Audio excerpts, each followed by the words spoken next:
19 ғасыр Қазақстан тарихында білім беру мен ағарту ісінің жаңа кезеңі басталған дәуір ретінде ерекшеленеді.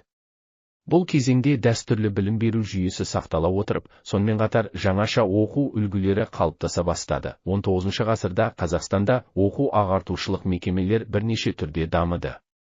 Ең алдымен дәстүрлі мектептер мен медреселер жұмыс істеді. Олар діни бағытта білім беріп, балаларға оқу жазу, дін негіздері мен шығыс әдебиетін үйретті.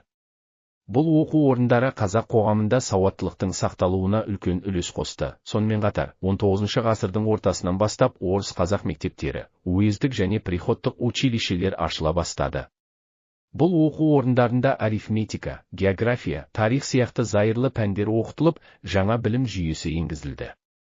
Мұндай мектептер болашақта әкімшілік, аудармашылық және ағартушылық қызмет атқаратын кадрларды даярлады. 19 ғасырдың екінші жартысындағы білім беру ісінің басты ерекшелігі ағартушылық идеялардың кең таралуы болды.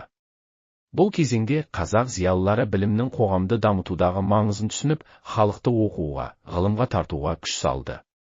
Білім беру біртіндеп діни сипаттан зайырлы бағытқа бет бұра бастады. Қорытындылай келе, 19 ғасырдағы білім беру мен ағарту ісі қазақ қоғамының рухани жаңғыруына жол ашты.